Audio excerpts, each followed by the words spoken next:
ده الجنه طوبه ذهب وطوبه فضه، وفي ذهب خالص وفي لؤلؤ خالص وفي ما لا تعلمون خالص. هي الجنه فيها السجاد ده اهو، هي الجنه فيها المنى والاسمنت ده، مفيش حاجه من الدنيا دي. الجنه فيها الميه اللي كل سنتي تحطه تحت الميكروسكوب بتصبح ربنا على الكائنات الدقيقه اللي مليانه. الجنه مفيش بقى الكلام ده خالص. الجنه دي حاجه ثانيه خالص. الحاجه الوحيده من الجنه اللي من الجنه موجوده في الدنيا اخوك اللي قاعد جنبك، امسك فيه كلبش فيه.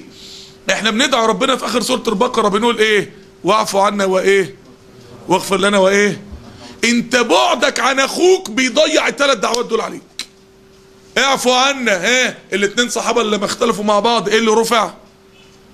ليله القدر، ليله العفو، يبقى العفو راح.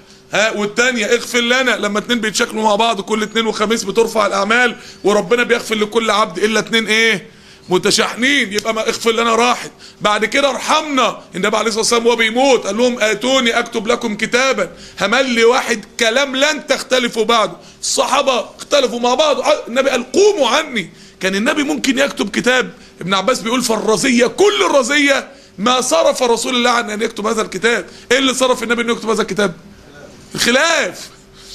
وكان كتاب النبي بالنسبه لنا هي رحمه، يعني العفو راح بسبب الخلاف، والمغفره راحت بسبب الخلاف، والرحمه راحت بسبب الخلاف. يعني انت فضل لك ايه في دينك بعد ما العفو والمغفره والرحمه راحوا؟